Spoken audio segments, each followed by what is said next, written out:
Hello student, welcome to study with Shatarupa. তো আমাদের cardiovascular system চলছে। তো আজকে আমি যেটা পড়াবো সেটা হচ্ছে আর্টেরিয়াল অ্যান্ড ভেন্ট্রিকুলার ইভেন্টস। তোমাদের সিলেবাসে রয়েছে, মানে অলিন্দ আর নীলার ঘটনা বলি।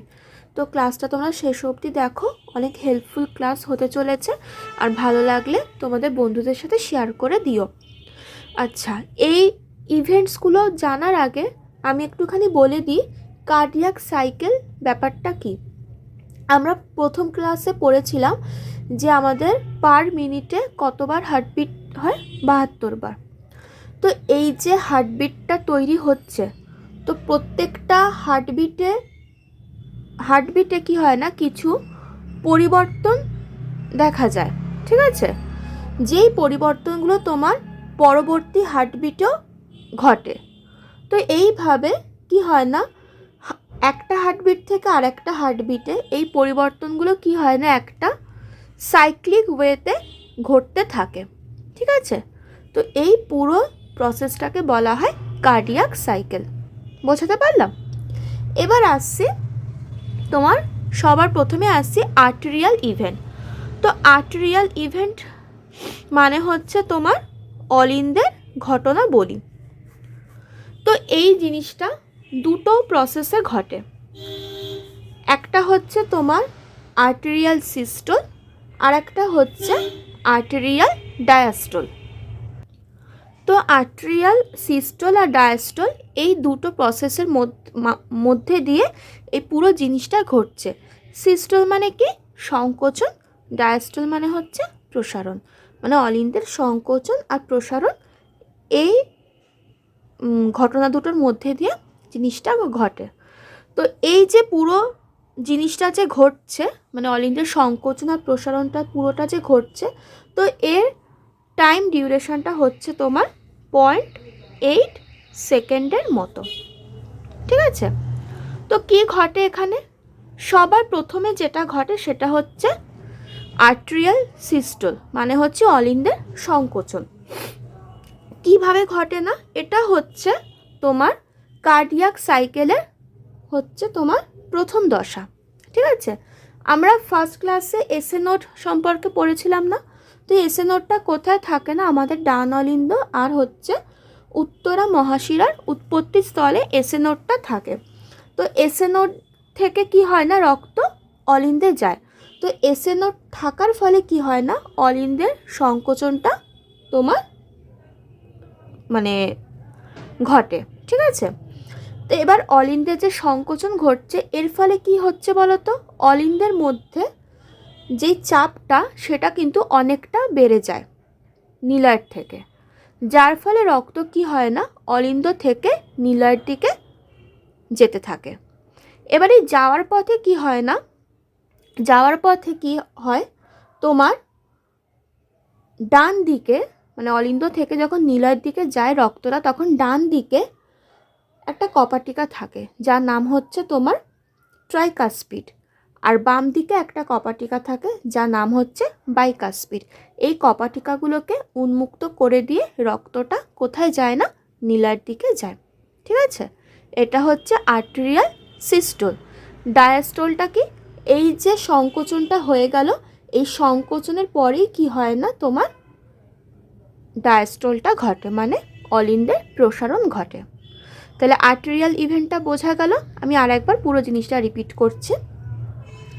তো সবার প্রথমে ঘটে অলিন্দের সংকোচন, এটা হচ্ছে তোমার প্রথম দশা, ঠিক আছে? কার্ডিয়াক সাইকেলের প্রথম দশা। এটা কিভাবে হয় না, ডান অলিন্দ আর উত্তরা মহাশিরার উৎপত্তিস্থলে কি থাকে, এসএ নোড থাকে, যার ফলে কি হয় না, এই সংকোচনটা শুরু হয়। আর যখন সংকোচন ঘটে তখন কি হয় না, এর ভেতরে চাপটা অনেকটা বেড়ে যায় নীলয়ের থেকে, যার ফলে রক্ত দ্রুত অলিন্দ থেকে নীলার দিকে চলে যায়। আর এই যাওয়ার পথে কি হয় না, ডান দিকে থাকে ট্রাইকাসপিড, বাম দিকে থাকে হচ্ছে বাইকাসপিড। এই কপাটিকাগুলোকে উন্মুক্ত করে রক্ত নীলার দিকে যায়। আর যেই সংকোচনটা হয়ে গেল তারপরেই কি হয় না, অলিন্দের প্রসারণটা ঘটে। তাহলে আর্টেরিয়াল ইভেন্টটা বোঝা গেল, এটা ছোট ছিল। এবার আসছি ভেন্ট্রিকুলার ইভেন্ট। তো ভেন্ট্রিকুলার ইভেন্টে কি ঘটে স্টুডেন্ট, এখানেও দুইভাবে জিনিসটা ঘটে পুরো ইভেন্টটা। একটা হচ্ছে তোমার হচ্ছে ভেন্ট্রিকুলার সিস্টল, আর একটা হচ্ছে ভেন্ট্রিকুলার ডায়াস্টল, সেম হচ্ছে আর্টেরিয়ালের মতো, বোঝা গেল? কিন্তু এখানে ভেন্ট্রিকুলার সিস্টলে আবার দুটো জিনিস দেখা যায়। একটা হচ্ছে তোমার আইসোমেট্রিক কন্ট্রাকশন পিরিয়ড, আর একটা হচ্ছে ইজেকশন পিরিয়ড। ব্যাপারগুলো কি একটু বলে দিই। আচ্ছা, এটা কখন ঘটে?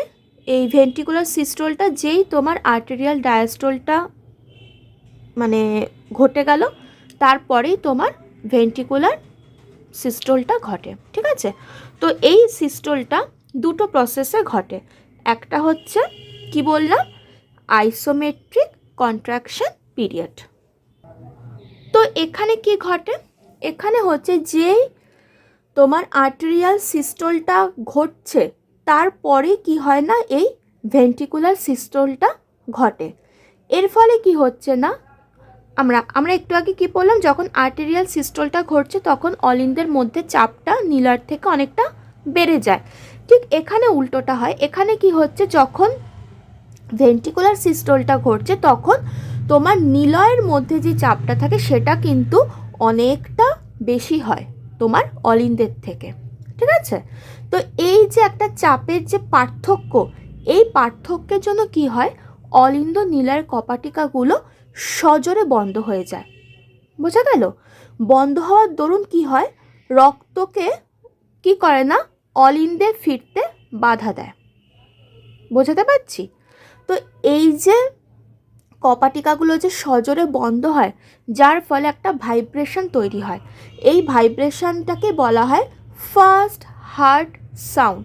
খুব ইম্পর্টেন্ট জিনিস মনে রাখবে, বলা হয় ফার্স্ট হার্ট সাউন্ড। এটা কখন ঘটছে না, যখন নীলায়ের সংকোচন হচ্ছে তখন কি হয় না, নীলার মধ্যে চাপটা অলিন্দর থেকে অনেকটা বেশি হয়, এবং যার ফলে কি হয় না, চাপের এই পার্থক্য তৈরি হয়।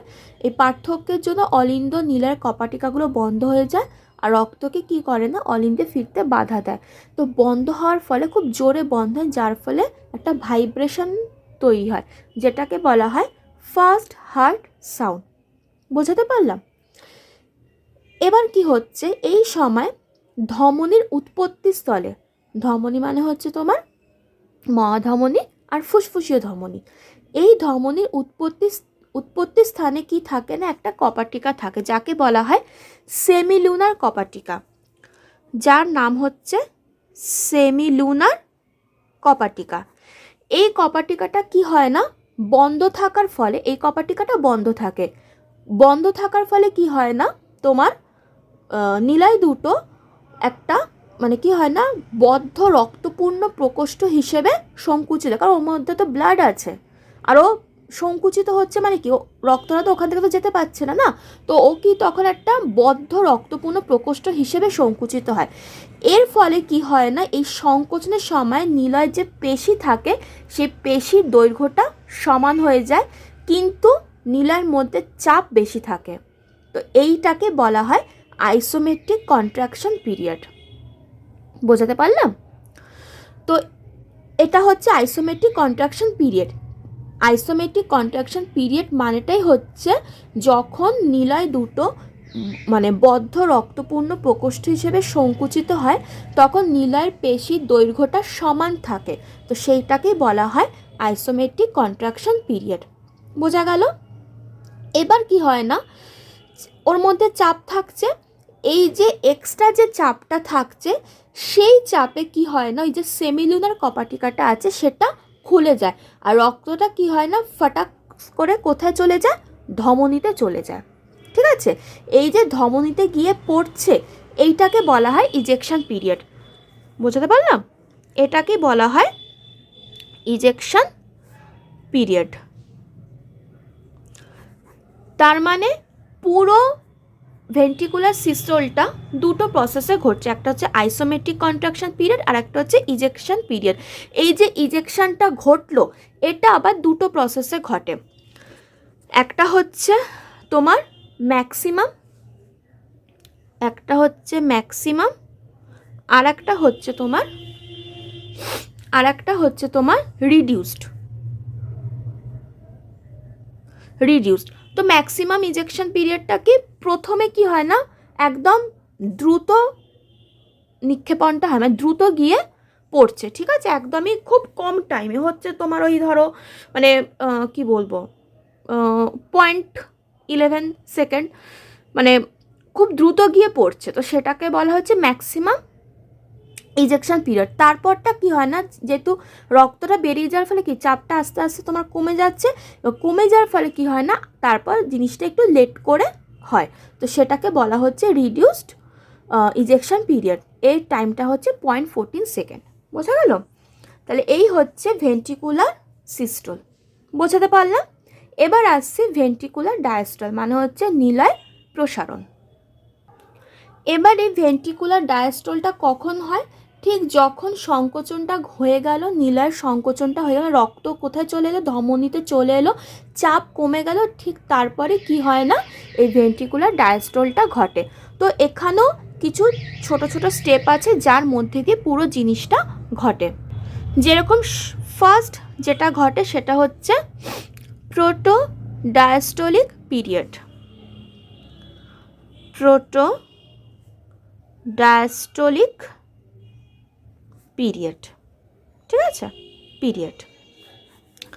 এখানে কি ঘটে স্টুডেন্ট, এখানে এবার কি হচ্ছে নিলয়ের প্রসারণ হচ্ছে। তো প্রসারণ মানে কি হচ্ছে, প্রসারণের ফলে কি হয় না নিলয়ের যে চাপটা সেটা তোমার কোথায় চলে আসে না, ধমনীতে চলে আসে। এই কারণে কি হয় না রক্ত ধমনী থেকে আবার ফিরে আসতে চায়, ঠিক আছে, ধমনী থেকে ফিরে আসতে চায়। তো ফিরে আসার জন্য কি হয়, ফিরে আসতে চায় বলে আবার যেই সেমিলুনার কপাটিকাটা ছিল সেই কপাটিকাগুলো আরেকবার সজোরে বন্ধ হয়। তো সজোরে বন্ধ হওয়ার ফলে আরেকবার ভাইব্রেশন তৈরি হয়, যেটাকে বলা হয় সেকেন্ড হার্ট সাউন্ড। বোঝাতে পারলাম? তো এটাই হচ্ছে প্রোটো ডায়াস্টলিক পিরিয়ড, ঠিক আছে। এরপরে যেটা ঘটে সেটা হচ্ছে আইসোমেট্রিক রিল্যাক্সেশন পিরিয়ড, ঠিক আছে, আইসোমেট্রিক রিল্যাক্সেশন পিরিয়ড। এখানে কি ঘটছে না, কপাটিকাগুলো তো বন্ধ হয়ে যাচ্ছে, মানে তোমার সেমিলুনার কপাটিকাগুলো বন্ধ হয়ে যাচ্ছে, বন্ধ হওয়ার পরেও কি হয় না কিছুক্ষণ তোমার ওই অলিন্দ নীলার কপাটিকাগুলো বন্ধ থাকে। এর ফলে কি হচ্ছে, বন্ধ থাকার কারণে নিলয় দুটো এখানে কিভাবে কাজ করে না রক্তশূন্য বদ্ধ প্রকোষ্ঠ হিসেবে প্রসারিত হয়। তো এই প্রসারণের ফলে কি হয় না নিলয়ের পেশির দৈর্ঘ্যটা সমান থাকে কিন্তু চাপ তোমার কমে যায়। তো এটাকে বলা হচ্ছে আইসোমেট্রিক রিল্যাক্সেশন পিরিয়ড। তাহলে একটু আগে আমরা আইসোমেট্রিক কন্ট্রাকশন পিরিয়ডটা কি পড়লাম, যেখানে তোমার নিলয় দুটো রক্তপূর্ণ বদ্ধ প্রকোষ্ঠ হিসেবে সংকুচিত হচ্ছে, যার ফলে নিলয়ের পেশির দৈর্ঘ্যটা সমান থাকছে, সেটা হচ্ছে কন্ট্রাকশন পিরিয়ড। আর রিল্যাক্সেশন পিরিয়ড হচ্ছে যেখানে তোমার নিলয় দুটো প্রসারিত হচ্ছে কিন্তু সেটা রক্ত শূন্য বদ্ধ প্রকোষ্ঠ হিসেবে। তো তখন কি হচ্ছে না নিলয়ের পেশি দৈর্ঘ্যগুলো সমান থাকছে, সেটা হচ্ছে তোমার রিল্যাক্সেশন পিরিয়ড। এই দুটো জিনিস ভালো করে মনে রাখবে। বোঝা গেল? এবার যে স্টেপটা ঘটে সেটা হচ্ছে তোমার ফিলিং ফেজ। ফিলিং ফেজ মানেটা কি, ফিলিং ফেজ হচ্ছে তোমার ফিলিং ফেজ হচ্ছে এই যে নিলয় দুটো যে প্রসারিত হচ্ছে, প্রসারণের ফলে কি হচ্ছে চাপটা কমে যাচ্ছে। এই চাপ কমে যাচ্ছে বলে কি হচ্ছে না অলিন্দ নীলার কপাটিকাগুলো আস্তে আস্তে খুলতে থাকে, ঠিক আছে, আস্তে আস্তে উন্মুক্ত হতে থাকে। উন্মুক্ত হতে থাকে ফলে কি হয় না তোমার রক্ত কি করছে না আবার সেই অলিন্দ থেকে আবার নীলার মধ্যে ঢোকার চেষ্টা করছে, ঠিক আছে, এটাই হচ্ছে ফিলিং ফেজ। তো এই যে অলিন্দ থেকে নীলার দিকে যে রক্ত ঢুকছে এখানেও এই ঢোকার সময় একটা তোমার সাউন্ড তৈরি হয় যাকে বলা হয় থার্ড হার্ট সাউন্ড। বোঝা গেল? থার্ড হার্ট সাউন্ড হয়। এরপর কি হচ্ছে, তাহলে কি অলিন্দ দিকে যাচ্ছে, মানে কি অলিন্দে কি হবে, অলিন্দের সংকোচন শুরু হয়ে যাবে, মানে কি নীলার প্রসারণ একদম শেষ পর্যায়ে আর অলিন্দের সংকোচন একদম প্রথম পর্যায়ে। তো এর ফলে কি হয়, অলিন্দ নীলার মধ্যে একটা চাপের পার্থক্য দেখা যায়। এই চাপের পার্থক্যের জন্য কি হয় না, আর একটা তোমার সাউন্ড শোনা যায় যাকে বলা হয় ফোর্থ হার্ট সাউন্ড, ঠিক আছে, যাকে বলা হয় ফোর্থ হার্ট সাউন্ড, ঠিক আছে। দেন আবার অলিন্দের সংকোচন হচ্ছে, প্রসারণ হচ্ছে, দেন আবার নীলার সংকোচন প্রসারণ হচ্ছে, ফের আবার অলিন্দের সংকোচন প্রসারণ, এইভাবে পুরো জিনিসটা সাইক্লিক ওয়েতে ঘটছে। তাহলে এই হচ্ছে স্টুডেন্ট ভেন্ট্রিকুলার ইভেন্টস।